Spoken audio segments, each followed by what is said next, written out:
We provide you the platform to turn your dreams into reality. Give wings to your aspirations with KR Mangalam University.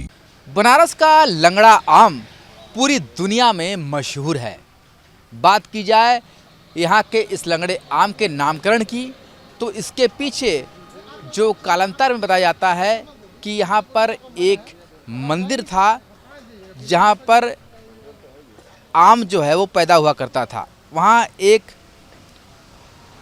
ऋषि आए और उन्होंने इस आम का स्वाद चखा और उस मंदिर का पुजारी जो था वो लंगड़ा था और उसी ने इस बीज को रोपा था। उसी के बाद से ये आम लंगड़ा आम के रूप में मशहूर हुआ। और जहाँ पर ये आम का पेड़ था, जब ये धीरे धीरे बात काशी नरेश तक पहुँची तब उन्होंने भी आम के इस स्वाद को चखा और अपने पूरे साम्राज्य में पहले आज से 250 साल पहले पूरा आसपास का इलाका यानी कि पूरा पूर्वांचल ही कहे तो काशी नरेश का ही हुआ करता था। और उस आम की बीज की रोपाई पूरे पूर्वांचल में की गई और वहीं से बनारसी लंगड़ा आम नाम के रूप में अस्तित्व में आया और धीरे धीरे उसका प्रचलन तेजी से बढ़ता रहा। और आज की स्थिति ये है कि लंगड़ा आम को जीआई टैग मिल चुका है। कई देशों में ये आम जो है भेजे जा रहे हैं और इसका व्यापार तेज़ी से बढ़ रहा है। तो बनारस के इस लंगड़े आम की न सिर्फ स्वाद जो है सबसे बेहतरीन है, बल्कि ऐसा आम और कहीं भी नहीं मिलता। बनारस का ये लंगड़ा आम न सिर्फ मशहूर है बल्कि जायके में भी ये हर एक आम को पीछे छोड़ता है। गुरुजी, लंगड़ा आम का बनारस में पुरानी परंपरा है। इसका किस तरीके से बनारस से जुड़ाव हुआ, कैसे इसका नाम पड़ा? अब देखिए, ऐसा है कि ये जो लंगड़ा आम है, ऐसे तो संपूर्ण भारत में जो आम की परंपरा है इसको रसाल कहते हैं। और फलों का राजा यदि कोई है तो आम्र फल है, इसमें कोई संदेह की बात नहीं है। और उसका मौसम भी चल रहा है। और विशेष करके जो काशी बनारस क्षेत्र का जो आम है वह लंगड़ा आम है। और मैं समझता हूँ कि इसकी परंपरा बहुत पुरानी है और काशी में इसको बड़े स्वाद से, बड़े अच्छे तरीके से इस लंगड़े आम का सेवन किया जाता है। अब ये परंपरा कब से है, कहाँ से है, कहना बड़ा मुश्किल है। जिस तरह से काशी की अनादि परंपरा है, वैसे काशी में ये लंगड़े आम की जो प्रसिद्धि ये भी अत्यंत प्राचीन है। तो निश्चित रूप से इस आम की जो प्रकार है, आकार है, जो स्वाद है, वो भारत में जो पाए जाने वाले विभिन्न आम जैसे दशहरी लखनऊ साइड में है, मालदह जो है कई जगहों पर है, उन सभी आमों में एक बहुत अच्छा प्रकार का जो है ये लंगड़ा आम है।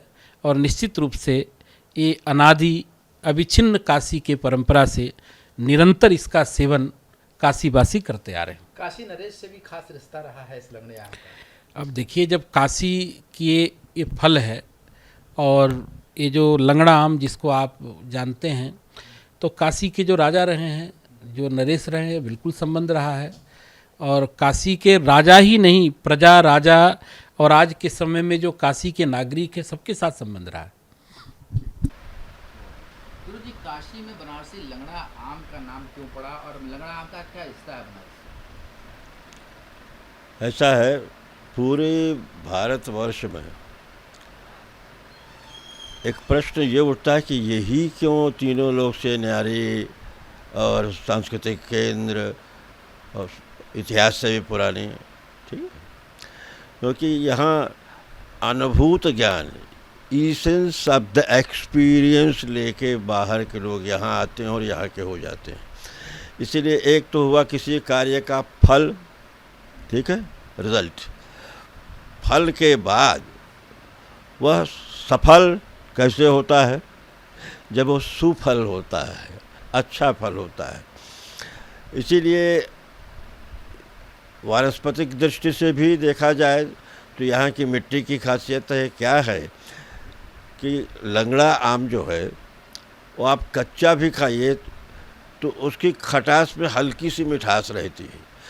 तो अमचूर बनाते समय और इमली का भी खट्टी होती है, लेकिन इमली और आम में अंतर है। उसकी खटास जो है कहीं से भीतर मिठास अंतर नहीं करती, लेकिन ये आम में लंगड़ा आम जो है वह जो सरेआम और विशिष्टपूर्ण काम सबके लिए ग्राह्य है और सब उसे खा के प्रसन्न होते हैं। एक विचित्र सी सुगंध जो ग्राह्य है। आम के बहुत से प्रकार हैं और सब अपनी विशिष्टताओं के लिए ख्यात हैं, लेकिन यह कुछ ऐसा देशी बोध है कि लोकगीत में भी आता है। हाँ, बोला बोला ये बबुई का खैबू, हाँ, हाजीपुर का केला, जबलपुर का मुरई, बनारस का लंगड़ा आम खैबू, बोला बोला ये बबुई का खैबू। तो अपने प्रयोगकर्ता उपयोगकर्ता स्वाद लेने वालों की दृष्टि से सर्वोत्तम आम की क्वालिटी कही गई, जिसे खास और आम सरेआम खाते रहे हैं। कम से कम मैंने बचपन में इसका दाम 15 रुपये, 10, 11, 12 से लेके 15 रुपये सैकड़ा माने 120 में कच्चेपन में ही ख़रीद के उसका पाल डाल देना और रोज़ जितना पकता गया उसको खाना, एक दूसरे को उत्कृष्ट उपहार के रूप में भेजना बनारस के रईसों की ये परंपरा रही है। और जहाँ तक इसके लंगड़ा होने की बात है, अब लंगड़ा शब्द क्यों आया, विशिष्ट गवेषणा का प्रश्न है। कहा जाता है कि किसी मंदिर के पुजारी के द्वारा एक आम प्रजाति में विशिष्ट गुण आया, विशिष्ट स्वाद आया, विशिष्ट गंध आई। उस दृष्टि से उसे लंगड़े पुजारी बाबा के द्वारा प्रदत्त हुआ, इसलिए उसे लंगड़ा आम कहा जाता है। लेकिन दूसरी बात कही जाती है कि यह आम ऐसा है कि दूसरे आम इसके बराबरी में लंगड़े हो जाते हैं, इसलिए इसे लंगड़ा आम कहते हैं। और ख्याति इसकी पहले से रही है, ये इंग्लैंड तक जाता रहा है। विशेषतया पानी के जहाज़ में जाते समय इसको जहाज़ में बड़े कायदे से ले जाके खाया जाता था और राजा नवाब लोग भी इसे मंगवाते थे। तो भारतवर्ष में आम की जितनी प्रजातियां हैं उसमें विशिष्ट खास है ये, इसकी खासियत आम है। बनारस में लंगड़ा आम का क्या रिश्ता है और लंगड़ा आम का नाम कैसे पड़ा?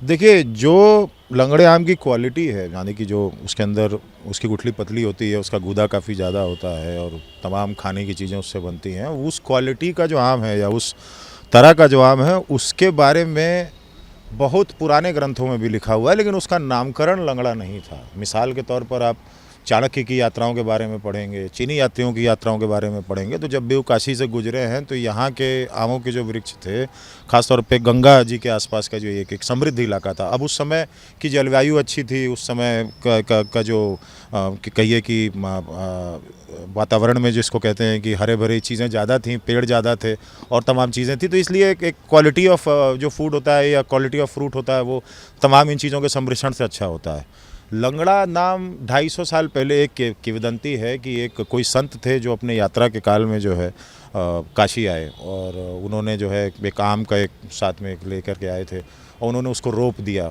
और जिस मंदिर के पास रोपा वो शिव मंदिर था, उस मंदिर का जो पुजारी था वो लंगड़ा था।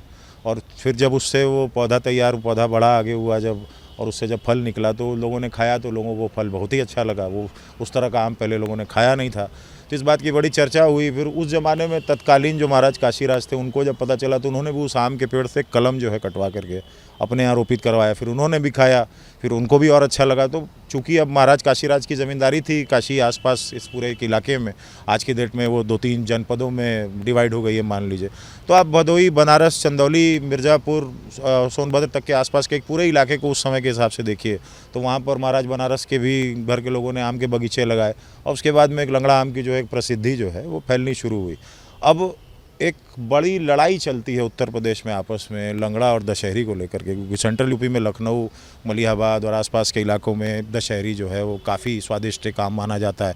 पतली साइज़ का होता है, पतली उसकी भी गुठली होती है, लेकिन लंगड़े का जो स्वाद है उसको लेकर के बहुत जगह बहस ख़त्म हो चुकी है, क्योंकि लंगड़ा एक ऐसा आम है जिससे आप कुछ भी बनाएंगे तो वो खाने में या पीने में अच्छा लगता है, चाहे वो आप उसके कच्चे फॉर्मेट में बनाएं चाहे उसके पक्के फॉर्मेट में बनाएं।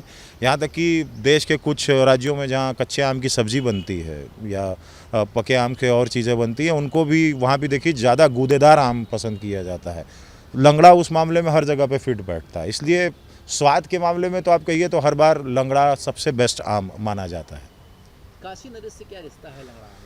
जी, उन्होंने जब जैसा मैंने बताया उस मंदिर के बारे में सुना, उस मंदिर के आम के शिव मंदिर के आम के पेड़ के बारे में सुना, तो वहाँ से उन्होंने उसे कलम जो है निकलवाई और उसको फिर अपने बगीचों में लगवाया। और बाद में उस बनारसी लंगड़े को उन्होंने कई जगह लगवाया जहाँ जहाँ उनकी रियासत थी बनारस के आसपास। इससे उस आम को और ज़्यादा प्रसिद्धि मिली। बनारस का लंगड़ा आम जीआई टैग में भी शामिल हो चुका है, जी विदेशों में एक्सपोर्ट जी हुआ है। जी, दुबई तक जाता है बनारस का। अब जीआई टैग 2020 के आसपास मिलने के बाद में बनारस का जो लंगड़ा है वो दुबई तक जाता है, और न सिर्फ दुबई और भी देशों में जा रहा है। साथ ही साथ में बहुत जगह पर जो मैंगो आइसक्रीम बनती है, जहाँ पर रॉ मैंगो का इस्तेमाल किया जाता है, प्योर मैंगो का इस्तेमाल किया जाता है, वहाँ लंगड़ा आम जो है काफ़ी आजकल प्रसिद्धि पा रहा है। मिसाल के तौर पर आप देखिए, न सिर्फ अमेरिकन यूरोपियन कंट्रीज़ में भी बल्कि अमेरिका के भी कुछ ऐसे इलाकों में जहाँ पर आम पहुँच पा रहा है, ख़राब नहीं हो रहा है हवाई मार्ग से, तो वहाँ पर भी उसको लेकर के तमाम डेलिकेसीज़ जो है, विशेष तौर पर मीठी डेलिकेसीज़ बनाई जा रही हैं। काशी में जीवन का मतलब आम का जायका भी कहा गया है। इसी का जिक्र स्वर्गीय बेढप बनारसी जी ने भी किया है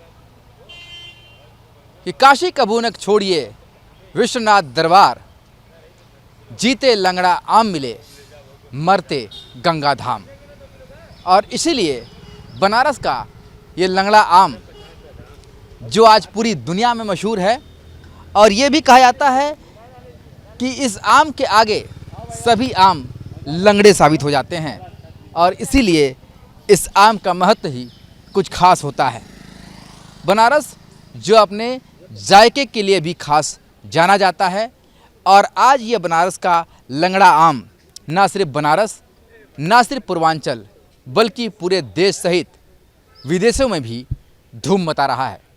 और यही कारण है कि आज बनारसी लंगड़े की जो डिमांड है वो देश दुनिया में सबसे ज़्यादा है। वीडियो जर्नलिस्ट शिवा मिश्रा के साथ सुशांत मुखर्जी, न्यूज़ नेशन, वाराणसी। जहाँ भक्ति है हर शब्द में, कथाओं में छुपे हैं दिव्य रहस्य, और ज्योतिष देता है जीवन को दिशा। धर्म से जुड़ी हर बातों को जानने के लिए हमारे चैनल स्तुति को सब्सक्राइब करें। चैनल पर जाने के लिए इस लिंक पर क्लिक करें।